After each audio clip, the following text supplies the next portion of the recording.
예, 반갑습니다. 장지훈 강사입니다. 주말반이라서 좀 오늘하고 내일까지 이렇게 가야 되잖아요. 그죠? 그래서 매주 토일 좀 빠르게 이렇게 가기 때문에 여러분들이 평일날 좀 이렇게 공부를 좀 할 수 있는 그런 좀 여건을 좀 가지셔야 됩니다. 그래서 기초적인 간단하게 우리 직업 상담사에 대해서 전반적으로 한번 조금 보고요. 그 다음 이제 진도로 나가도록 하겠습니다. 우리 직업 상담사라는 자격증은 2000년대에 처음 생겼습니다. 그때 당시에는 생겼을 때는 사람들이 잘 몰랐어요. 직업 상담사라는 자격증이 뭐 하는 건지. 그러다가 2004년도에 응시생이 한 770명 정도, 연간입니다. 연간 1년에 응시하는 분이 접수하신 분이 770명이라는 뜻이에요. 그러다가 12년 정도에 대해서 2만 명을 이제 넘어섰습니다. 그래서 2013년도에 최고 3만 5천 명을 한번 찍고, 그 다음에 지금 2014년도에는 한 2만 7천, 지금 2015, 16도 2만 5천에서 3만 명 사이에 왔다 갔다 합니다. 더 이상 늘어나는 것도 현실적으로는 바람직하지 못하고요. 한 2만 5천 명에서 3만 명, 그 사이면 어느 정도 이제 실제 시장에서는 수요와 공급이 어느 정도 발생을 하고 있고, 거기에 대해서 서로 적절하게 교환이 되고 있는 그런 지금 상황입니다. 실질적으로 국가기술자격증이 2만 명을 돌파를 하는 건 상당히 중요한 의미를 가집니다. 왜냐하면 시장에서 그만큼 수요와 공급이 존재한다는 뜻이거든요. 2만 명 밑으로 내려가면 상당히 또 좀 어려운 부분이 있거든요. 적절하게 자리를 잡은 상태입니다. 대부분 국가자격증은 한 10년 정도가 지나면은 자리를 일반적으로 다 잡습니다. 그래서 직업상담사도 그런 케이스에 안 하고요. 직업상담사는 고용노동부 자격증이에요. 그러니까 직업상담사라는 자격증을 관할하는 부서가 고용노동부다. 그래서 고용노동부에서 적절하게 여러 가지 일자리 창출 사업들이나 이런 것들을 할 때 직업상담사들을 고용할 것을 이렇게 또 권하기도 합니다. 그래서 과거보다 이렇게 폭발적으로 많이 늘었어요. 그런데 과거에는 우리 상담심리 분야가 그렇게 관심이 많이 없었거든요. 그죠? 근데 우리 사회가 자꾸 이런 상담심리 분야를 이렇게 관심을 가지는 이유는, 과거에는 먹고 사는 문제가 가장 중요했잖아요. 그죠? 근데 이제는 경제적인 어떤 밥을 굶어서 죽는 분도 계시기는 계시지만, 하지만 일반적으로는 좀 그런 문제는 넘어섰어요. 우리도 이제 선진국 반열에 이제 들어갔기 때문에. 그리고 지금 현존하는 모든 직업들은요, 기계화되고 자동화되는 분야들은 다 소멸합니다. 직업들이 다 소멸해요. 그래서 과거에는 여러분들 오라이 하시는 분들 있잖아요. 버스 안내양 이런 분들 다 사라졌잖아요. 왜? 자동화를 다 시키니까. 그죠? 기계화되고 하니까 자동으로 없어지는 거예요. 그리고 여러분들이 어떤 직업을 봤을 때 그 직업이 미래에 컴퓨터가 대체될 가능성이 있겠다. 그러면 그쪽은 전망이 어둡다 이 말이에요. 과거에 우리 생산관리나 이런 쪽에서도 품질관리나 이런 분야들은 상당히 여러 가지 육시그마부터 운동들이 전개되었거든요. 근데 이제는 전부 기계화되고 자동화되고 컴퓨터화되니까, 전산화되니까 그쪽 분야들도 지금 다 사양산업이에요.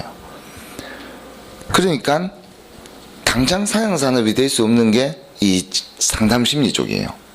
인간의 어떤 마음과 관련된 병들, 이런 것들을 치유하는 것은 인간만이 할 수 있는 유일한 어떤 행위거든요.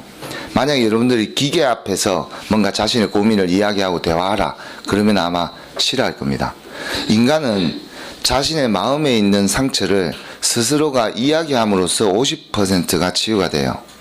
근데 누군가가 열심히 들어주는 사람이 있다면 80%가 치유가 됩니다. 거기에서 뭔가 스스로의 어떤 답을 찾았다면 거의 90% 이상 치유가 돼요. 그래서 기계가 할 수 없는 그런 분야가 우리 상담심리다. 인공지능이 나온다고 하더라도 여러분들이 먹고 사는 데까지는 크게 지장은 없을 겁니다. 그죠? 자, 다음에 취업에 성공하려면, 우리 직업상담사 자격증을 가지고 취업에 성공하려면은 좀 몇 가지를, 당연히 직업상담사 있어야 되죠. 그죠? 근데 이 OA 관련 자격증을 좀 취득하셔야 됩니다. 컴퓨터 관련 자격증인데요. 원래 이런 자격증은 참 좋은 자격증들이죠, 그죠? 근데 너무 여러분들은 뭐 이쪽에 전공도 아니고 하니까 이런 자격증까지는 요구하지 않고요. 단지 뭐 정보처리 기능사 이런 것들은 뭐 조금 도전해 볼 만하죠, 그죠? 근데 사무자동화 산업기사를 제일 유리합니다. 우리 직업 상담사와 관련돼서는. 근데 만약에 내가 사무자동화까지 내가 좀 힘들겠다 하면은 커말이라도 좀 이렇게 자격증을 취득해 두셔야 돼요. 특히 한 40대 넘으신 분들은 컴퓨터를 못하면은 구인처에서 상당한 부담감을 가집니다. 왜냐하면 지원하시는 분들은 전부 다 직업 상담사를 다 가지고 있거든요. 근데 컴퓨터에 대해서 좀 익숙하지 않다 이러면은 실제로 업무를 수행할 때는 컴퓨터가 또 중요하거든요. 그리고 직업 상담사라는 직업은 업무의 한 절반 정도는 사람을 대하는 업무지만 나머지 절반의 50%는 사무행정입니다. 실제적으로 여러 가지 노동부 사업들 어떤 예산 집행이나 서류 또 일지 작성하고 이런 것들의 업무들이 프로세스들이 있기 때문에 사무행정 또 적절하게 취업률도 또 통계도 내야 되고 그래서 컴퓨터를 조금은 할 수 있어야 되는 그런 문제. 근데 직업상담사 자격증을 가진 분이라 하면 막 여기까지도 가능합니다. 공부의 수준은 여러분들이 다 가능해요. 산업인력공단 시험들은 또 특징이 있기 때문에 참고를 좀 하시고요. 그 다음 주에 우리 상담사는요, 기본적인 인성이 상당히 중요합니다. 인성 중에 뭐 많은 인성들이 존재하겠지만 그 중에서 가장 대표적인 인성은 타인에 대한 배려. 이게 제일 중요합니다. 타인에 대한 배려하는 마음. 그래서 항상 역지사지의 마음을 항상 가지고 계셔야 돼요. 그렇게 돼야 우리 상담사로서 좀 장기적으로 오랫동안 역량을 발휘할 수 있는 그렇게 이제 커리어를 키울 수가 있죠. 그죠? 이렇게 하면 이제 취업에는 성공이 된다. 그리고 또 우리 직업 상담사가 과거보다는 영역이 계속 지금 확장시키면서 왔어요. 그래서 과거보다 일자리도 훨씬 더 많이 늘려면서 왔고요. 그리고 과거에는 직업 상담사들이 진출하지 않았던 분야들도 최근에는 막 진출도 하고 그래요. 예전에도 보면 저희 수강생 중에 요 상담심리, 직업 상담심리 쪽을 공부를 했는데 경영학과 학생인데 그 광고회사 쪽으로 또 진출한 친구도 있고 뭐 다양합니다. 뭐 기본적으로 인간에 대한 기본적인 베이스를 깔아주는 자격증이고 그리고 요즘에는 산업 전문 강사로 나가려고 하는 분들도 직업 상담사는 필수입니다. 기본이에요. 이 직업 상담사를 깔고 나머지 이제 개인적인 산업 전문 분야의 교육들을 받아서 그렇게 이제 현장으로 나가시는 분들이 대다수입니다. 그래서 산업 강사로 나가시는 분들도 이 자격증을 많이 취득하고요. 다음은 우리 상담심리학 분야에서 우리 심리학 분야들의 기본 어떤 그 분야들이죠. 그죠? 응용심리학들인데 임상심리학이라는 말은요. 가장 쉽게 이야기하면 정신병 쪽을 다루는 쪽입니다. 정신병. 좀 이렇게 병원 있잖아요. 그죠? 화이트하우스. 그죠? 하얀 집들 있잖아요. 그죠? 거기에 가서 정신적인 어떤 장애들, 심리장애들 요쪽은 우리 직업상담사 쪽하고는 좀 거리감은 있습니다. 우리 직업상담사 쪽은 지극히 정상인들을 대상으로 그리고 취업을 목적으로 하는 사람들은 일반 정상인들 중에서도 나름대로 자기 나름대로는 어느 정도 그 준비가 되어 있는 그런 대상자들을 대상으로 하기 때문에 이쪽하고는 좀 거리감이 있고요. 그 다음 주 우리 상담심리 분야는 정상인과 비정상인의 문제들이 다 여기에 관련될 수 있어요. 모든 문제들이 상담심리의 문제죠. 요거는 우리 쪽에 상담학 파트에 상담 이론들이 기본적으로 10가지 상담 이론, 기초 상담 이론들이 여기에 해당됩니다. 그 다음 주 우리 교육심리학 분야가 있으면 교육심리학은 우리는 또 발달심리학 쪽인데 이쪽 분야는 우리 심리학 파트에 첫 번째 파트가 직업 발달 이론이 나옵니다. 거기에서 주로 많이 활용되는 그런 파트이기도 하고요. 그 다음 주 산업 및 조직 심리학. 이게 어떻게 보면은 우리 직업 상담사라는 직업하고 어떻게 보면 상당히 좀 관련이 있는 그런 분야라고 볼 수 있습니다. 산업 및 조직 심리 분야는 직무 스트레스 그리고 직무 갈등 이런 주제들을 좀 이렇게 다루거든요.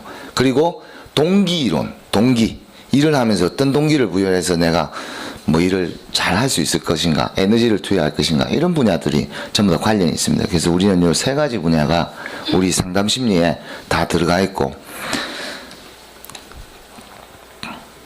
그 다음 제 직업 상담사로 먹고 살려면 2가지 로드맵을 제시해 드립니다. 하나는 순수 상담 심리 전문가로 진출해서 살아가는 방법이 있고요. 그 다음 채는 진로 전문가로 이제 성장하는 방법이 있는데, 직업 상담사를 처음에 따시고 어쨌든지 뭐 커말이나 이런 자격증들을 취득을 하셔가지고 만약에 여러분들이 그 취업을 했다 그러면 인터넷으로 이제 대졸자의 경우에요, 그죠? 대학을 졸업하신 분의 경우에는 이 심리학사를 취득하려면은 48학점을 추가로 학점은행제로 취득을 해야 돼요. 그렇게 되려면은 직업 상담사 자격증이 20학점을 인정해줘요. 전공 필수로 20학점을. 그럼 몇 학점 남죠? 28학점이 남죠, 그죠? 근데 과목당 3학점이에요, 학점이. 그래서 불행하게도 9과목이 아니라 10과목을 들어야 돼요. 10과목을. 한 과목당 3학점이기 때문에 10과목을 들으면 30학점이 되는 거죠, 그죠? 그렇게 해서 우리 직업상담사 20학점 더하면은 50학점을 취득하게 되면 심리학 전공으로 학사학위를 받을 수가 있습니다. 대졸자의 경우에. 그래서 30학점, 한 30학점 10과목 정도면은 빠르게 받으면 보통 한 1년 정도, 그러니까 6개월에서 8개월 정도 되고요. 좀 여유롭게 받으면은 한 1년 정도 걸립니다. 그래서 인터넷으로 이걸 수강해가지고 공부할 수가 있어요. 그래서 일을 하시면서도 인터넷으로도 추가로 공부할 수 있다는 거, 이런 것들. 근데 왜 심리학사를 제가 이야기를 하냐면, 상담심리 전문가로 성장하기 위해서는요, 심리학사가 상당히 필수적입니다. 이유는 그 한국 심리학회가 상당히 베타적입니다. 베타적. 즉 전공자들이 아니면 잘 받아주지 않아요. 한국 심리학회에 준회원으로 가입할 수 있는 조건은 딱 두 가지 중에 하나예요. 학부가 심리학사 관련 전공자이거나 아니면은 상담심리 경력이 2년 이상이 돼야 됩니다. 그럼 2년 이상을 키우고, 그러면 상담심리 경력을 2년을 키우기 위해서는 관련 기관에 입사를 해야 될 거 아니에요. 입사하려면은 이런 거 어느 정도 해가지고 또 들어가야 되거든요. 그러니까 현실적으로는 어쩔 수 없이 베타적으로 될 수밖에 없는 그런 지금 상황입니다. 그래서 우리 한국심리학회하고 한국상담학회 양대 축으로 나누어져 있는데요. 한국심리학회 쪽이 규모가 훨씬 더 큽니다. 상담심리로 진출하실 분들은 심리학사를 취득하셔가지고 한국심리학회에 준회원으로 1년 동안 회비를 납부하고 이제 있으면은 1년이 지나면 정회원으로 성급을 자동으로 시켜줍니다. 그럼 정회원이 되면 상담심리사 2급 시험을 칠 수가 있어요.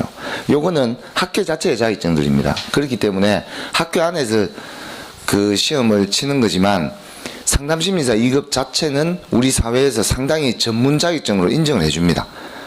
거의 관공서들도 전부 다 인정하는 자격증이기 때문에 학교 자격증은 엄밀히 따지면 국가 자격증은 아닙니다. 하지만 어느 정도 인정을 해준다. 그리고 우리 청소년 상담사를 응시할 수 있는 응시 자격이 생깁니다. 이 심리학사를 가지고 있으면. 청소년 상담사는 사회복지학 전공이나 또는 그 심리학 전공이나 상담학 전공이나 이런 전공자들이 아니면 응시를 할 수 없게끔 되어 있어요. 응시 자격 자체가. 여성학이 일반적으로 학부에는 없거든요. 석사과정 이상에 있거든요. 그렇기 때문에 일반적으로 접근하기가 좀 어렵습니다. 사회복지학을 전공하신 분들은 청소년 상담사 상급을 바로 또 시험을 칠 수도 있죠. 근데 청소년 상담사 상급이 결국은 내용이 청소년들의 진로적인 상담 분야, 이런 분야들을 다루고 있기 때문에 우리 직업 상담사하고 한 70%가 겹칩니다. 시험 과목 자체가. 내용이. 그래서 직업 상담사를 2차까지 마무리 짓고 최종 합격한 수험생은 한 달에서 한 달 반 정도의 어떤 추가적인 학습만 조금 하게 되면 청소년 상담사 상급은 가능하다고 봅니다. 과거에 우리 학생들 중에서도 또 합격한 친구들이 또 있어요. 근데 청소년 상담사 상급만 내가 응시하려고 하잖아요. 그죠? 그럼 상당히 어렵습니다, 이게. 이쪽은 힘들어요. 상담심리에 대한 기초적인 지식이 없이는 공부하기가 좀 어렵습니다. 그래서 요 직업 상담 심리를 공부할 때도 어느 정도 여러분들이 좀 기본기를 탄탄하게 해두시면 나중에 이런 쪽을 공부를 할 때도 훨씬 더 유리하게 적용이 된다. 그런 것들을 좀 이야기해 싶고요. 요거는 청소년 상담사는 2012년을 기점으로 응시생이 3배 이상 튀었어요. 그 1년 사이에 3배 이상 튀었습니다. 응시생이. 폭발적으로. 이제 학점은행제로 심리학사가 들어오면서 이제 응시 자격이 완화되다 보니 당연히 쉽게 이제 그 응시를 할 수 있는 여건이 발생되니까 상당히 늘었습니다. 시험 문제도 과거보다는 조금 더 난이도가 올라가 있는 상태예요. 근데 청소년 상담사는 1차는 필기시험입니다. 근데 오지 쓴다예요, 오지. 5개 중에 하나를 맞춰야 되기 때문에 우리 직업 상담사는 사지 쓴다잖아요. 그죠? 하나 더 많아요. 거기에다가 과목이 조금 더 우리보다는 조금 더 상담심리학 쪽으로 맞춰져 있고, 그 다음 우리 임상심리사 2급하고요 정신보건 임상심리사 2급이 있는데요. 정신보건 임상심리사 2급은 보건복지부에서 발행하는 국가자격증입니다. 그리고 임상심리사 2급은 고용노동부 장관이 발행하는 그 자격증이에요. 근데 똑같은 자격증인데 두 개가 그러면 같냐 다르냐? 거의 똑같은데 정신보건 임상심리사는 오로지 정신병에만 초점이 맞춰져 있고요. 임상심리사는 정신병뿐만 아니라 일반인들과 관련된 질병들, 우리가 살다 보면은 사건에 의해서 좀 우울증이 올 수도 있잖아요. 그죠? 이런 우울증의 문제나 이런 문제들과 관련돼서도 이제 그 임상심리사나 이런 쪽에서는 치유하는 프로그램들을 운영을 합니다. 이분들이. 그래서 임상심리사 2급 정도 따시면 요게 이제 제일 좋은 자격증이에요. 급이 제일 높는 거. 이쪽에서부터 이제 쫙 이렇게 오는데, 임상심리사 2급을 따기 위해서는 원래는 수련을 받아야 됩니다. 1년 수련을 받아야 되는데 심리학 박사자가 도장을 찍어줘야 돼요. 수련 확인서에. 이게 밥그릇이거든요. 심리학 박사분들 밥그릇이에요. 이 도장을 딱 찍어줘야 되기 때문에.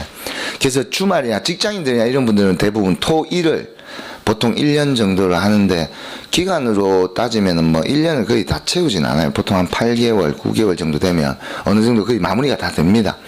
그렇게 되면은 이제 이건 돈이 많이 좀 들어갑니다. 수련을 하는 거기 때문에 보통 한 부산에는 보니까 조금 비싸요. 다른 지역보다.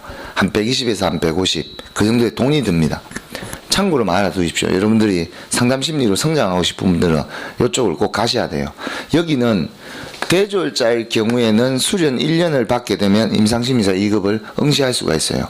근데 나는 이런 직업 상담사를 가지고 청소년 상담사를 가지고 뭐 청소년 상담센터 쪽으로 갔다. 그러면 2년 경력이 있으면은 수련 없이 바로 시험을 칠 수가 있어요. 수련 없이 2년 정도 경력이 있으면. 그래서 여러분들이 반드시 수련을 받아야 되는 건 아니에요.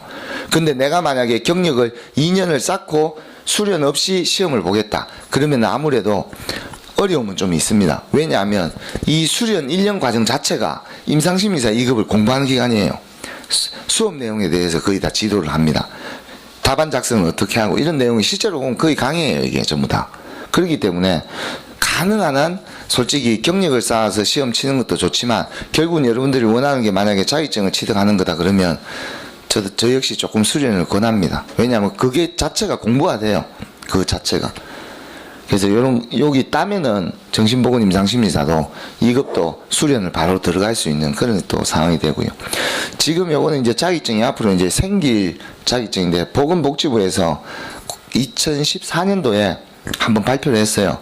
정신건강상담사를 보건복지부 쪽에서 한번 이걸 만들어서 국가자격증을 운용을 하겠다.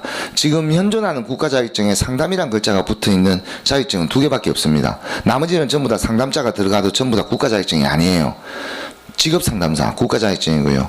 청소년 상담사 국가자격증이고요. 그 이외에 국가자격증은 없습니다. 상담자가 들어가는. 그래서 이제 추가로 만드는데, 자살 예방 분야. 우리 대한민국이 OECD 국가 중에서 청소년 자살률이 1위입니다. 그리고 노인 자살률이 1위예요. 그래서 종합 토탈 자살률이 1위입니다. OECD 국가에서. 상당히 자살률이 높아요.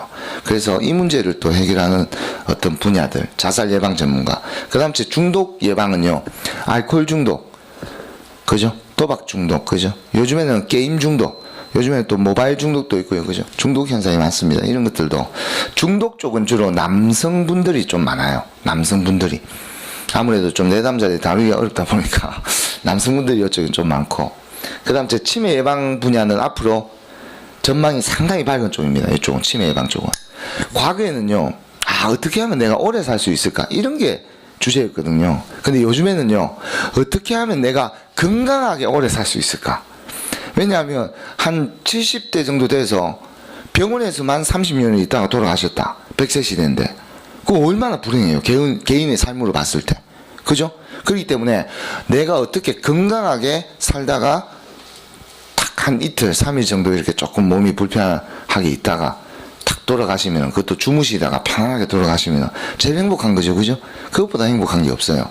치매 예방은 노인분들 입장에서는 상당히 두려운 존재입니다. 이 치매라는 게. 왜냐하면 연령이 들면 자동으로 뇌 활동은 떨어지기 마련이거든요. 근데 건강하게 살아야 되기 때문에 치매 예방 분야는 향후 상당히 수요가 많을 것으로 보입니다. 지금 우리 대한민국의 고령화가 지금 상당히 빠르잖아요. 그죠? 빠른 만큼 치매 예방 분야는 전망이 좋고, 그 다음 우리 지금 직업 상담 쪽에는요, 요 자격증은 안 만들어질 거예요. 따로 만들어지지 않습니다. 요 자격증은. 전직 상담사라는 자격증을 국가에서 하나를 더 만들려고 하니까 직업 상담사 쪽에서 이제 반발을 하는 거죠. 왜 반발을 하냐? 우리 직업 상담사 업무에 전직 상담 업무가 들어가 있어요. 포함이 되어 있다고요. 그런데 또 자격증을 그 위에 얹어서 만든다는 거는 이거는 현실적으로 좀 안 맞거든요. 그래서 아마 노동부에서 이거는 만들지 않을 것 같아요. 그런데 우리 직업 상담 분야에서 전직 상담은요, 지금 앞으로 화두입니다. 왜 화두가 되느냐?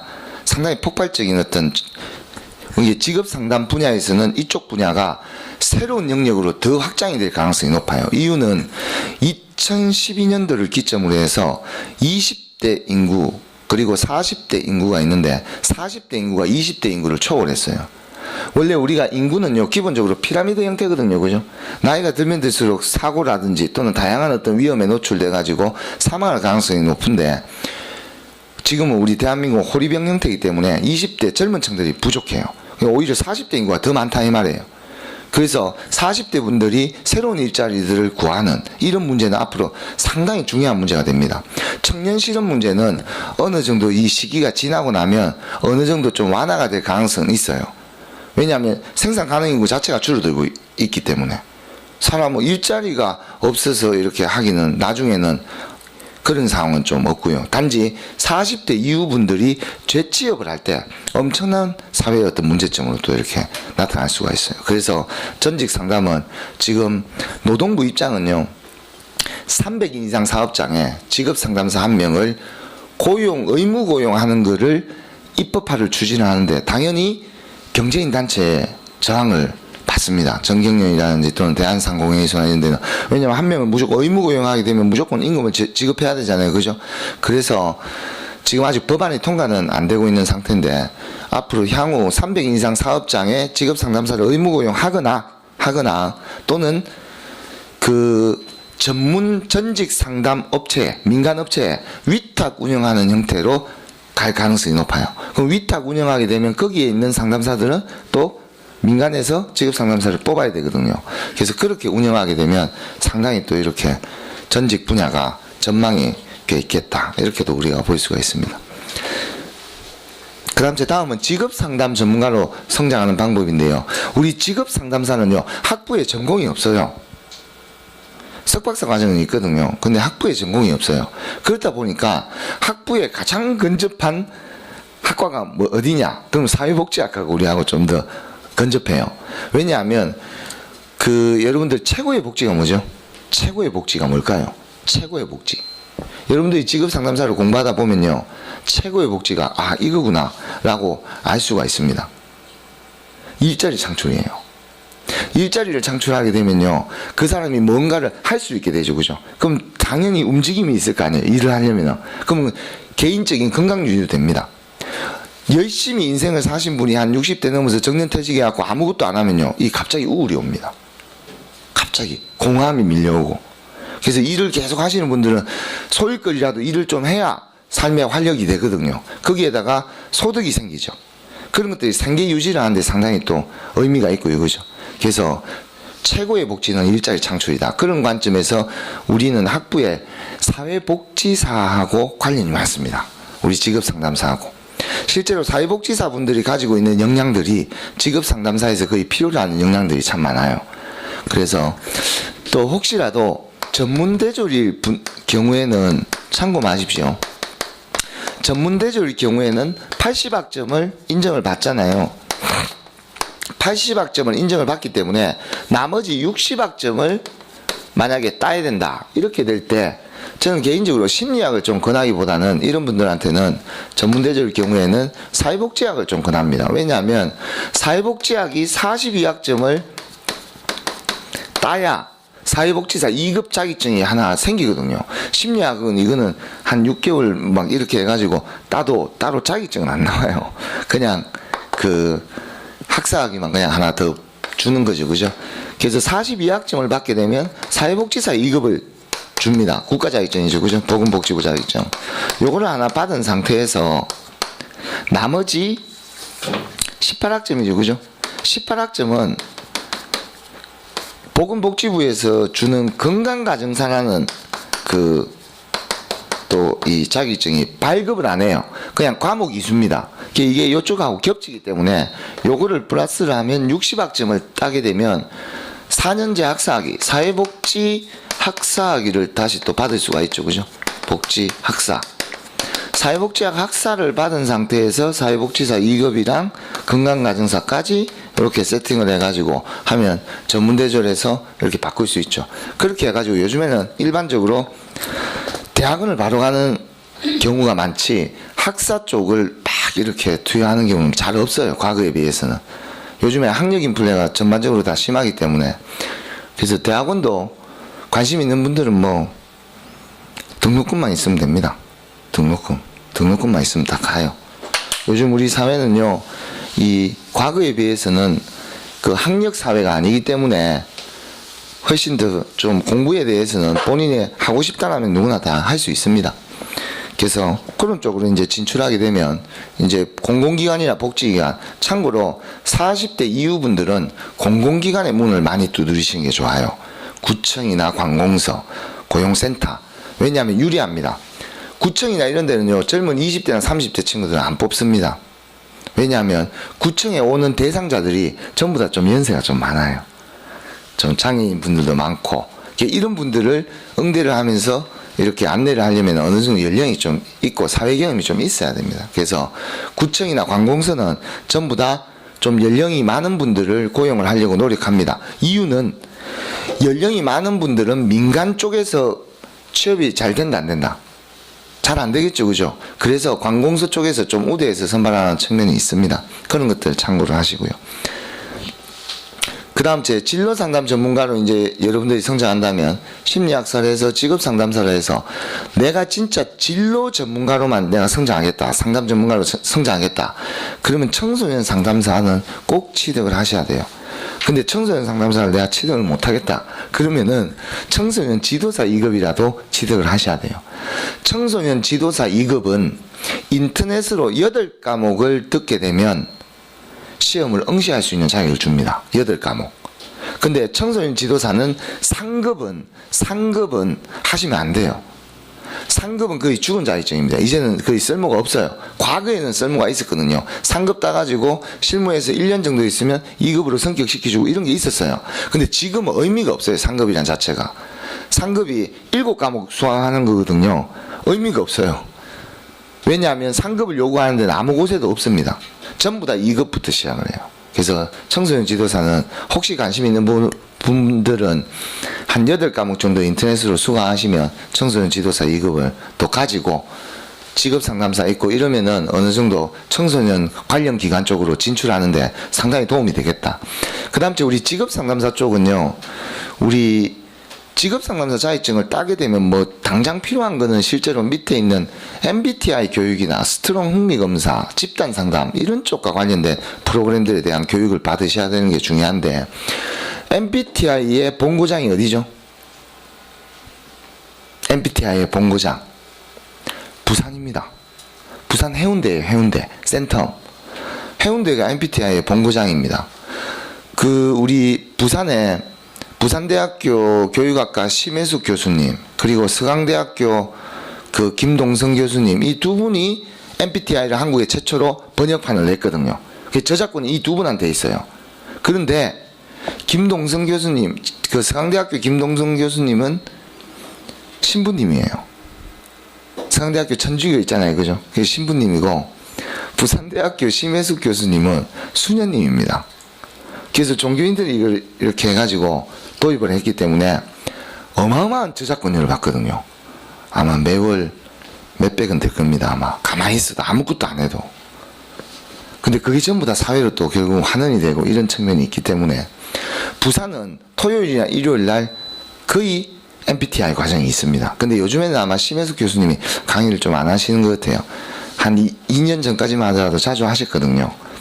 그래서 요즘에는 좀 안 하시는 것 같은데 하여튼 MBTI는 초급 과정이 있고 보수 과정이 있습니다. 보수 과정까지는 마치셔야 돼요. 나머지 그 뒤쪽은 여러분들의 선택 사항입니다. 뭐 굳이 뭐 그렇게 할 필요는 없습니다. 한 보수 과정까지는 좀 마쳐주셔야 돼요. 그래야 여러분들이 MBTI 검사지를 사용할 수 있는 검사 구매권을 받습니다. 검사를 사용할 수 있는. 그래서 보수 과정까지는 좀 하시기를 좀 권합니다. 그리고 스트롱 흥미 검사는요, 불행하게도 부산에서는 안 합니다. 서울에서만 해요. 참고로 기관은 어세스타라는 기관이 있습니다. 네이버나 이런 데 어세스타라고 치시면 나와요. 여기서 이제 스트롱을 하는데 서울 쪽에는 장사가 뭐 잘 되는 것 같아요. 그런데 부산에도요, 2008년인가 10년도에 어세스타가 부산 센터를 한번 열었었어요. 근데 별로 반응이 그렇게 좋지 않아가지고 지금은 대구로 아마 간 것 같아요. 그게 대구에도 좀 있기는 있는데, 이 어세스타에서는 재직자의 경우에는 국비 지원을 1단계하고 2단계까지는 스트롱 흥미 검사를 지원을 받습니다. 근데 3, 4, 5단계는 지원을 안 받아요. 그러면 한 단계마다 보통 한 1박 2일 정도 수료가 됩니다. 그래서 주로 이제 지방에 계신 분들 막 연차 써가지고 이렇게 서울까지 가셔가지고 교육 받으시고 내려오시는 분들도 있는데, 근데 이 스트롱 흥미 검사는요, 청소년들한테 상당히 중요하거든요. 흥미 검사는. 그래서 단가도 좀 셉니다. 보통 한 시간당 10만 원 이상이에요. 단가가 좀 세요. 그래서 특강 형태로 이렇게 학교에 이렇게 나가서 스트롱을 할 수가 있거든요. 부산 지역에는 사람들이 거의 없기 때문에 상당히 또 희소성이 있죠. 그죠? 상당히 근데 이 스트롱을 들어가는 전제 조건이 MBTI 보수 교육까지 마쳐야 들어간다 이 말이에요. 그래서 여기까지만 제가 이야기를 한 거죠. MBTI는. 그럼 이제 집단 상담은요, 여러분들 워크넷에 보시면 직업 진로 분야 쪽에 집합 교육이 있습니다. 한국고용정보원에서 하는, 거기에 보면 캐플러스, 취승패라든지 이런 진행자 교육과정이 있습니다. 그런 교육과정을 통해서 본인들이, 근데 이런 교육들은요, 여러분들이 취업하게 되면 그 회사에서 보내주는 데도 많아요. 좋은 데는. 그죠? 근데 너무 바쁘고 이런 데는 교육비를 따로 안 주고 책을 사서 볼 수 있는, 한 달에 5만 원씩 책을 사게끔 해가지고 공부하게끔 시키는 그런 기관들도 많이 있습니다. 나머지는 뭐 좀 됐고요. 우리 교육기관과 관련돼서 우리 전문 상담교사 2급, 요거는 조금 소개를 좀 하겠습니다. 전문 상담교사 2급 잘 안 들어봤죠, 그죠? 많이 못 들어봤을 겁니다. 이게 좀 희소한 직업이 자격증이죠. 이게 교육부에서 발행하는 교사 자격증인데, 전문 상담교사 2급 자격증을 가지고 있으면은 임용고시를 쳐서 중학교나 고등학교 선생님이 될 수가 있어요. 거기에다가 대학교의 학생 상담센터나 학생 생활 상담센터나 이런 쪽에 또 이분들이 진출을 많이 해요. 근데 전문 상담교사는 교육대학원이 개설된데 진학을 하셔야 돼요. 일반 대학원에는 안 줍니다, 저걸. 교육대학원에만 전문 상담교사 2급 교직과정이 개설되어 있습니다. 부산 지역에는 부산대, 동아대, 신라대, 경성대, 하여튼 요런 데는 개설이 되어 있어요. 동의대도 개설되어 있는지는 모르겠는데 하여튼 좀 개설이 되어 있습니다. 그래서 이걸 확인하고 여기 가셔야 돼요. 여기 들어가면은 보통 한 2년 정도 이제 교육을 받으면서 이제 교직 과정을 이수를 합니다. 그렇게 되면 졸업하면서 석사학위 받으면서 전문 상담교사 2급도 받아요. 그러면은 할 수 있는 활동량이 상당히 좀 영역이 커집니다. 이쪽은. 특히 대학 취업 지원관으로 가겠다 이런 분들은 작년 3회차 때 우리 학생 중에서 원래는 교육 CS 쪽의 업체에서 일하시다가 30대 초반에 저희 쪽에 와가지고 직업상담사 공부해가지고 부산에 있는 모 대학의 취업지원관으로 취업을 했어요. 그분 같은 경우에는 지금 이제 요 대학원을 준비하고 있어요. 전문상담교사 2급을. 왜냐하면 대학교에 대학교에 취업지원관으로 이제 갔기 때문에 그쪽에서 이제 커리어를 쌓아야 되거든요. 대학 쪽은. 그러니까 이쪽을 좀 권합니다. 그래서 대학 쪽으로 좀 진출하고 싶거나 또는 뭐 전문계 고등학교 취업지원관으로 가고 싶거나 이런 분들은 이런 것들로 나중에 좀 관심을 좀 가지십시오. 경력이 있으면은 충분히 교육대학원 갈 수 있으니까 그렇게 해서 뭐 여기까지 하여튼 참고하시고요. 여러분들이 구체적으로 궁금한 내용들이 있으면 저한테 개인적으로 또 질문하시고 하면 또 설명을 드리도록 하겠습니다. 우리 직업상담사 시험과 관련돼서 이야기 좀 하겠습니다. 우리 직업상담사 시험은요 100문제입니다. 그래서 과목당 20문제예요. 우리는 5과목을 시험을 칩니다. 상담학, 심리학, 정보론, 시장론, 법규. 그래서 총 150분인데 실제로 한 100분 정도 시험을 치게 되면 거의 다 뭐 절반 정도는 나옵니다. 그런데도 뭐 마지막까지 계셔도 상관없어요. 여성분들은 좀 마지막까지 계시는 분들이 있거든요. 근데 이제 마지막까지 있다 보면 이제 그 감독관하고 좀 아이 컨택을 좀 자주 하셔야 돼요. 감독관이 좀 이렇게 맨 눈으로 바라보거든요. 일요일인데 자기도 집에 가야 되는데 자꾸 그 있으니까요. 그죠? 그래서 시험을 빨리 치는 방법은요. 공부를 여러분들이 열심히 하시면 빨리 칠 수 있습니다. 공부를 열심히 못하면은 헷갈리고 하니까 자꾸 붙잡고 있게 되거든요. 그럼 시간이 쭉 흘러버려요. 그 다음 우리는 평균 60점이 넘어야 됩니다. 평균 60점이 넘기 위해서 넘어야 되는데 과락은요. 과목당 40점. 과목당 8개를 못 맞추면 과락인데 참고로 직업상담사 시험은 과락은 잘 안 나와요. 진짜 그 전생에 역적을 했거나 이러면 과락이 나올 수 있습니다. 과락은 잘 안 나오는데 평균 60점을 넘기는 게 목표인데 평균 60점을 목표로 공부하면 60점이 안 나옵니다. 70점을 목표로 공부하잖아요. 그죠? 그러면 시험장에 가도 성적이 70점이 나와요. 근데 60점을 목표로 공부하잖아요. 몇 점 나오실 것 같아요? 59점 나옵니다. 참고로 알아두십시오. 59점 많아요. 진짜 많습니다. 작년에 우리 여기 실업자 과정에서 주간반에 창원에서 이렇게 한 20대 중반이죠. 그죠? 그 20대 중반 남자예요. 창원에서 이렇게 계속 왔다 갔다 했거든요. 그러니까 수업을 하다 보니까 마지막 1시간을 조퇴로 좀 빠져먹고 이제 집에 가기 위해서 퇴근 시간하고 겹치니까 창원까지 가니까 시간이 너무 힘들다 이 말이에요. 그래서 맨날 인사하고 그래 마지막에 갔는데 그 친구가 2회차 시험에 필기시험에서 59점이 나왔어요. 59점은요 저는 항상 성장의 점수입니다 이렇게 이야기를 해요. 그죠? 다음 번째는 더 한 단계 뛰어넘을 수 있는 그런 성장의 점수라고 이야기하지만 본인들은 정신이 황폐화가 됩니다. 아주 고통스럽습니다. 그 59점 맞아본 분들은 그런데 깨달음은 큰 것 같아요. 실기시험 때는 이 친구가 저는 깜빡 잊고 있었는데 3회차 딱 시험 치고 연락이 오더라고요. 아 이번에는 합격했습니다. 넉넉하게 합격했습니다. 그래서 실기 스터디를 들어오는데 그 친구가 창원에서 부산에서 스터디를 일주일에 2번을 하는데 하루에 2시간을 해요. 그런데 그 2시간을 하기 위해서 창원에서 왕복으로 해가지고 4시간을 소비해가지고 참여를 한 번도 빠진 적이 없어요. 스터디를. 그렇게 해서 3회차 때 동차로 최종 합격을 했어요. 이제 2차 시험을 바로 마무리 짓고 이렇게 합격을 했거든요. 그런 것들도 얍삽하게 공부하시면 안 됩니다. 59점 막 요렇게만 나오면은 큰일 납니다. 주변에 꼭 있어요. 왜냐하면 연락이 와서 시험 끝나고 매기 보고 연락 와가지고 59점인 분들은 공통점이 있습니다. 과거에 이분이 59점 나왔고 요분이 59점 나왔는데 이분과 이분은 서로 모르는 존재예요. 서로. 근데 똑같은 말을 저한테 딱 해요. 어떤 말일까요? 선생님 출제 오류난 건 없죠? 출제 오류난 거 없다. 영원히 없다. 우리가 과거에는 2007년도나 2008년도까지는 그 노동법이나 이런 데서 한 번씩 법이 개정되면서 출제 오류가 한 번씩 났었어요. 2010년도 이후로는 완벽하게 이걸 딱 검증을 해가지고 출제를 하기 때문에 그런 일은 거의 없습니다. 현실적으로 저도 못 봤고요. 그죠? 그 다음 우리는 문제은행식입니다. 여러분들이 상담학 정도 마무리가 되면 기출문제를 저희가 나눠드립니다. 기출문제를 5년치 정도 풀어보셔야 돼요. 과거에 3년치를 딱 풀게끔 하니까 59점들이 좀 한두 명씩 있어요. 5년치를 딱 풀게 하니까 59점이 사라졌습니다. 그럼에도 불구하고 59점이 나왔다는 것은 자기 자신을 되돌아볼 필요가 있어요. 정상적인 프로그램상은 59점이 나올 수는 없습니다.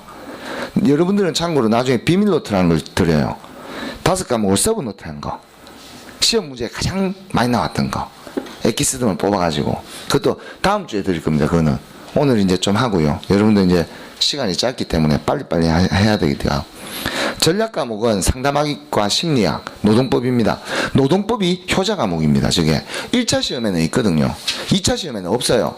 근데 1차 시험에 노동법을 어렵게 내면 학생들이 포기해가지고 찍고 그냥 과락만 면하려고 한다 이 말이에요. 그래서 공부하라고 하라는 의미에서 상담심리하고 그 정보하고 시장은 조금 어렵게 문제를 내고 노동법은 아주 쉽게 냅니다. 상대적으로.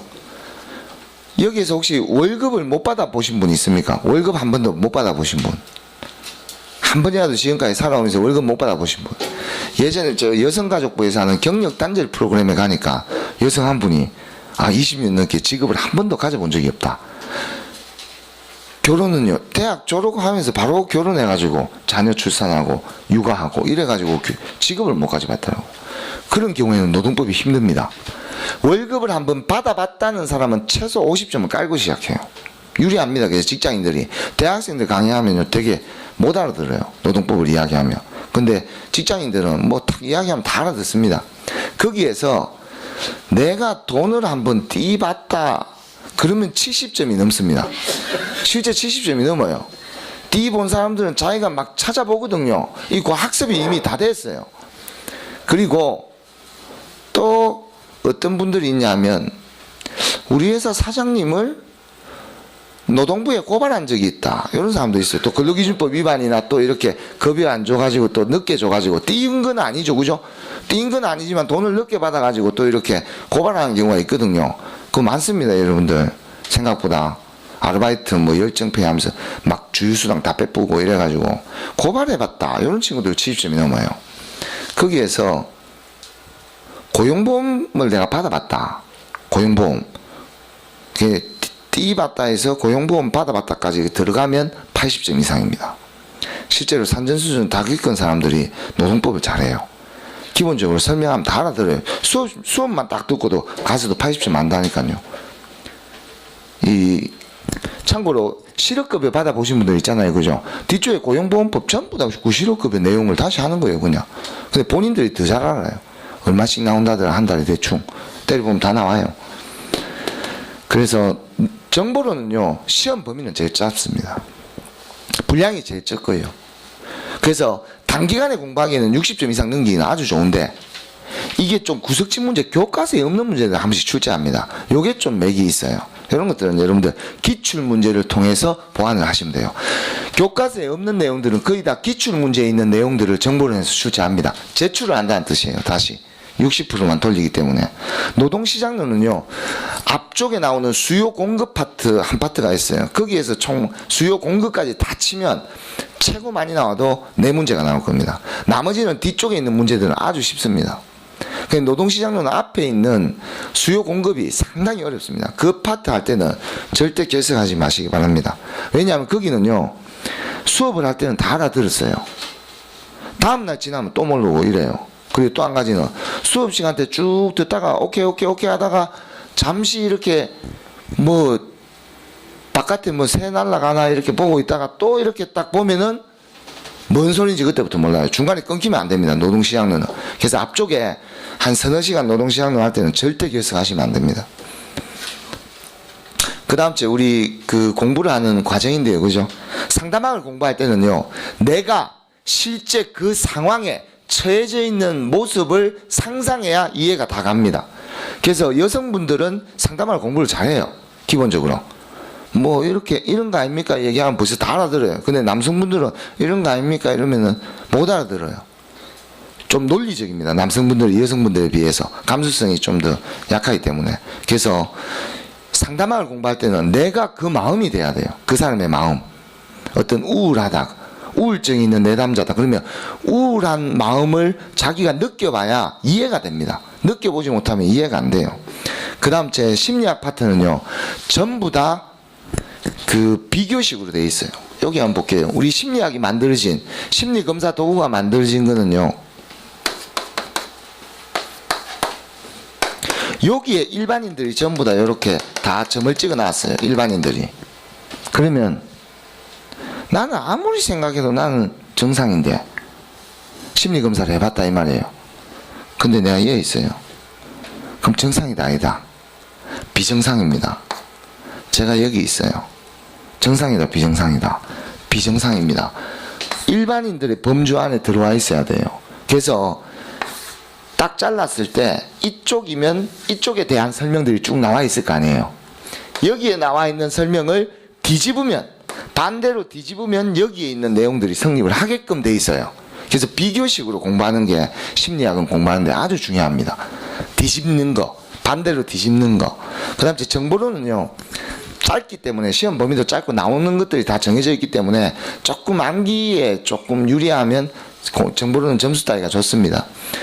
워크넷과 관련된 거 좀 나오고요. 그 다음 시장론은 이거는 완전 이해 문제예요. 이거는 참 이해한 사람들은 제가 다시 강조하고 다시 이야기하고 이러면은 아유 뭐 아는 거 또 이야기하는 이렇게 싶으지만, 이해를 못하신 분들은 계속 들어도 새롭다라는 느낌을 받아요. 참 어려운데 그죠? 하여튼 요 시장론도 최선을 다해서 한번 해보고요. 계산 문제는요, 여러분들이 시험장에 가면 계산 문제가 계산기를 들고 가셔야 돼요. 그래서 계산은 계산기가 그렇기 때문에 여러분들은 공식만 알고 있으면 되거든요. 그 공식도 제가 외우지 않아도 이렇게 하는 방법이 있습니다. 그걸 제가 소개할 테니까 그거 이렇게 싹 머릿속에 발라놨다가 가서 계산기만 누르면 되거든요. 그죠? 그래서 계산기를 들고 가셔야 되는데, 계산기를 안 들고 가면 2문제 나옵니다. 계산기 들고 가면 1문제 나와요. 이것도 중요합니다. 계산기 꼭 들고 가셔야 되고. 노동법은 단순 암기죠. 제가 여러분들한테 1차 시험은 주로 기본 개념들을 잘 이해하는 게 중요해요. 그래서 개념 위주로 설명을 하는데, 제가 판서나 또 좀 이상한 암기법이나 이런 것들을 쓰는 부분들이 있어요. 이상한 암기법을 쓰는 부분들은 전부 다 1, 2차 통틀어서 중요한 주제라는 뜻이에요. 그건 무조건 시험에 빈도가 높은 거예요. 그 다음 제가 가능한 한 판서로 정리하는 내용들은 제가 글씨를 잘 못 쓰기 때문에, 그럼에도 불구하고 그걸 극복을 해가지고 판서를 하잖아요. 그죠? 그건 중요하다는 뜻이에요. 중요하다는 뜻입니다. 그 다음 기출문제를 푸시는데, 나중에 나눠줄 때 푸시는데, 기출문제는 푸는 게 중요한 게 아니고요. 문제를 풀다가 틀린 거 있잖아요. 그죠? 틀린 거를 무조건 찾아서 수정을 하셔야 돼요. 예를 들어서 이 문제 정답이 3번이에요. 근데 이 문제가 똑같이 나는 4번을 체크해가지고 틀렸다 이 말이에요. 그럼 그 문제가 똑같이 제출이 됐는데도 무의식 중에 3번을 체크를 합니다. 인간의 행동은 수정을 하는데 시간이 필요해요. 그래서 오답을 반드시 정리하셔야 돼요. 내가 틀린 걸 찾아야 돼요. 맞춘 거는 그냥 제껴도 됩니다. 틀린 거는 반드시 찾아서 봐야 돼요. 반드시 찾아서 봐야 돼요. 이 오답, 이게 10점을 올립니다. 평균 10점을 올려요. 그렇게 하면 동차 합격이 가능합니다. 그죠? 기러기 리더십만 한번 하고 마치겠습니다. 우리 기러기는 철새죠. 그죠? 이동을 합니다. 당신은 먹이와 따뜻한 곳을 찾아 4만 킬로 날아가는 기러기를 아느냐? 이동을 해야만이 살 수 있는 거예요. 얘네들은. 기러기는 리더를 중심으로 V자 대형을 그리면 머나먼 여행을 떠난다. 왜 V자형으로 날죠? 왜 V자형으로 날죠? 이렇게 납니다. 그죠? V자형으로 나는 이유는 2가지 때문에 그래요. 앞쪽에서 공기 저항을 갈라주잖아요. 그죠? 그럼 뒤쪽에서 나기가 훨씬 더 쉽습니다. 에너지 소모가 상당히 적어요. 4만 킬로를 가려면은 막 물고기도 잡아놓고 막 기름도 배에 발라놓고 이렇게 가야 되거든요. 그렇기 때문에 공기 저항을 줄일 수 있고요. 그죠? 그래서 뒤쪽에서 날 때 훨씬 더 쉽게 날 수 있습니다. 양력을 만들어주기 때문에. 그리고 또 2번째는 저렇게 기러기가 이렇게 크게 이렇게 모형을 그려가지고 날면은 천적, 독수리나 매 이런 것들을 또 보호를 받을 수가 있어요. 천적으로부터 보호받을 수 있다. 그 다음 이들은 먼 길을 날아가는 동안 끊임없이 울음소리를 낸다. 막 꽥꽥꽥꽥 막 하여튼 이상한 소리도 냅니다. 듣고 싶은 분들은 얼숙도에 가면 들을 수 있는데 요즘에 조리독감 때문에 아무도 없어요. 그래서 하여튼 요 소리를 내는데 이건 응원의 소리. 여러분들 시골에서 농사 짓고 모내기 이런 거 막 하면은요, 막 농민분들 막 농요나 이런 것들 부르거든요. 그게 이제 흥을 돋구는 거예요. 그럼 일이 덜 힘들다 이 말이에요. 그래서 그럼 리드는요, 여기에 맨 앞에 있는 사람은 제일 약한 기력이 제일 강한 기력이 제일 약한 기러기예요. 제일 강한 기러기 여기 있잖아요. 그죠? 그럼 지 혼자 슝 가버린다. 힘이 세기 때문에 팍 해갖고 제일 약한 기러기가 앞에 나와가지고 뒤쪽에서 있다가 여기 얘가 이제 체력이 많이 떨어지면 뒤쪽으로 와요. 그러면 이제 뒤쪽에 있는 기러기가 또 앞에 가서 바람을 갈아줍니다. 약한 기러기가 맨 뒤쪽에 있으면요 낙오합니다. 군대 갔다 오신 분들 다 뭐 알죠? 요 원리는 그죠? 뒤쪽에 앞쪽에 이제 자꾸 있어야 돼요. 그래 뒤로 자꾸 밀리기 때문에 심리적으로 자꾸 뒤로 밀어집니다. 그 울음소리는 앞에 거센 바람을 가르며 힘들게 날아가는 리더에게 보내는 응원의 소리다. 기러기는 4만 킬로의 머나먼 옆에 함께 날개짓을 하는 동료들을 의지하며 날아간다. 만약 어느 기러기가 총에 맞았거나 아프거나 지쳐서 대열에서 이탈하게 되면 다들 동료 기러기 2마리도 함께 대열에서 이탈한다. 사람보다 낫죠, 그죠? 지친 동료가 원기를 회복해 다시 날 수 있을 때까지 또는 죽음으로 생을 마감할 때까지 동료의 마지막까지 함께 지키다 무리로 다시 돌아온다. 지금 우리는 기러기처럼 아주 멀고 험한 길을 갑니다. 여러분들 2차 시험까지 마무리가 되려면 4월 15일까지예요. 그럼 지금부터 1월이죠, 그죠? 뭐 꼭 넉 달은 아니지만 달수로 치면 대충 한 넉 달, 4개월 정도잖아요, 그죠? 4개월 동안 이 버텨낸다는 게 이게 보통이 아닙니다. 특히 여러분들 직장인들 힘들거든요. 일하면서 공부하시는 분들, 동차로 합격하시는 분들 참 신기해요. 그래서 저는 여기 재직자반이나 이런 곳에서 동차 합격생들은 제가 꼭 물어봅니다. 전화 걸어가지고. 왜 물어보냐면 어떻게 공부했는지 궁금해서. 왜냐하면 이거 기본적으로 공부를 해야 되는 기본 시수가 있거든요. 최소한 이 시수는 공부를 해야 합격이 될 수 있는 시수가 있는데 그걸 어떻게 시간을 확보해 가지고 공부를 했냐 이런 부분들은 다음에 또 공부하시는 분들한테는 또 길이 되기 때문에 상당히 중요한 의미를 가지죠. 폭풍이 치고 비바람이 몰아치는 곳을 뚫고 날아가는 힘든 여정이다. 지금 우리에겐 당신의 도전과 뜨거운 열정이 필요합니다. 나와 당신과 우리가 날아가야 될 곳. 혼자 가면 빨리 갈 수 있어요. 그죠? 휘용 가면 되니까, 그죠? 하지만 함께 가면 멀리 갈 수 있습니다. 여러분들이 여기에 오신 이유는 4월 달까지 멀리 가기 위해서 왔다라고 저는 생각을 합니다. 그래서 여기에 하이라이트는 이 기러기의 역동성을 또, 그죠? 또 이렇게 여러분들이죠, 그죠? 즐기면서 공부하는 방법. 이거는 제가 과거에 1, 2차 시험 동차 합격생들 중에서 그 동차 합격생들의 특징들만 제가 뽑아가지고 제시한 겁니다. 그래서 이거는 임상 실험 결과 실증을 대했다. 많은 수험생들로부터 실증이 됐다. 동료 수험생들과 친하게 지내는 분들이 빨리 합격합니다. 왜 빨리 합격하냐? 공부하다가 지치고 막 힘들잖아요, 그죠? 그래서 또 친해지잖아요, 그죠? 그럼 또 같이 이렇게 학원에서 얼굴 한번 보려고 또 오고 서로 이야기하고 이러면서 친해지거든요. 그러면서 동기가 올라가요. 동기가. 학습 동기가. 동료 수강생과 친해지는 방법 인사를 먼저 하시면 돼요. 안녕하세요 이렇게 이야기하면 심리학은요 자극과 반응이에요. 가는 말이 고와요 오는 말이 곱다. 가장 심리학적인 표현입니다. 그래서 안녕하세요 이렇게 했는데 갑자기 이런 사람들은 없습니다. 그죠? 이런 사람들은 없어요. 그리고 기본적으로 직업 상담사를 공부하신다는 그 생각을 하신 분들은 기본적으로 본인이 어느 정도의 사회성이나 대인관계 능력은 갖추고 있는 분들입니다. 그래서 두 번째는 강사와 친해지라. 아, 굳이 막 강사님하고 친해질 필요가 있나? 여기서 의미는 질문을 많이 하는 뜻이에요. 처음에 제가 강사로 맨 처음에 나왔을 때, 올해 저는 7년 차입니다. 남들은 이제 조금 이제 물이 올라가지고 이제 돌아다니고 있습니다. 그죠? 근데 처음에 맨 처음에 강의를 하러 나왔을 때요. 와, 혹시 학생들이 내가 모르는 것도 물어보면 못하지. 모르면은 모른다고 해야 되는 게 그래도 맞지 않겠나, 장기적으로는. 차라리 정직한 게 마음은 편하겠다 싶어가지고 막 불안하고 이랬어요. 근데 이제 몇 년 이제 하다 보니까 우리 직업 상담사분들이 이 사회성이 뛰어나잖아요. 그죠? 그러니까 제가 모를 만한 질문 자체를 물어보질 않아요. 딱, 야, 이건 선생님 알고 있겠다. 그것만 딱 이렇게 탁 물어보는 거죠. 그러니까 그 뒤로부터는 제가 질문에 대한 두려움이 사라졌어요. 그래서 어떤 질문들, 뭐 문제와 관련돼서 상관없고 어떠한 질문들, 그리고 카톡 질문도 많이 받습니다. 실제로 대다수 수험생이 카톡으로 많이 질문해요. 문자는 좀 제한이 있습니다. 막 적다 보면 갑자기 막 또 넘어간다고 난리치고 또 이거 더 막 쭉쭉쭉 하는데 카톡은 답변도 빠르고요. 그래서 카톡으로 응답하고요. 결석은 연차휴가가 아니다. 여러분들 연차휴가는 써야 된다, 안 써야 된다? 써야 되죠. 연차휴가 써야 되죠. 그죠? 안 쓰면 사라지는데. 써야 되는데, 예전에 보니까 어떤 수강생이 막 표를 막 체크하고 있더라고요. 80%만 넘으면 수료잖아요. 그죠?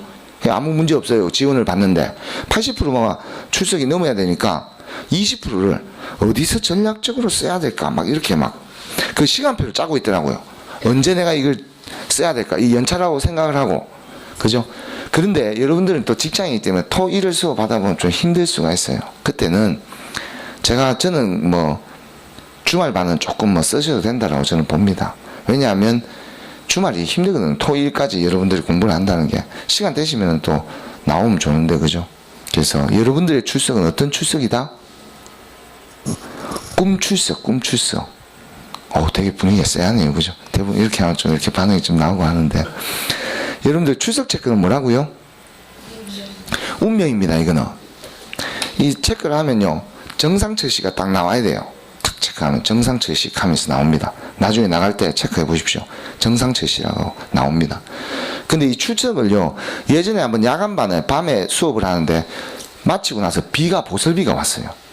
우산을 안 들고 오는 수강생들 많아요. 그러다 보니까 또 한 분이 막 급하게 나간다고 막 이거 싸가지고 집에 갔는데 갖고 한 서면역쯤 도착했는데 우리 직원이 이제 전화를 한 거예요.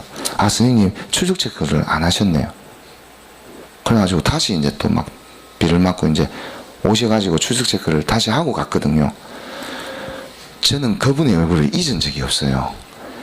그렇게 완전 도살장에 끌려온다는 표정으로 비를 맞으면서 다시 이렇게 온 그 사람의 표정을 잊은 적이 없기 때문에 다시 안 오려면 출석 체크를 항상 하고 가셔야 돼요. 뭐든지 막 수업 마치면 무조건 출석 체크 한다. 중간에 여러분들 1시에 수업 마치면 2시까지는 1시간 점심시간이잖아요. 그죠? 그때 출석 체크는 안 하셔도 됩니다. 그때 막 찍고 하시면 안 돼요. 처음 하시는 분 어색하거든요. 이렇게 해가지고 여러분들의 모두의 성공을 기원합니다. 해서 10분간 쉬었다가 직업 상담학 기초 개념부터 한번 나가도록 하겠습니다.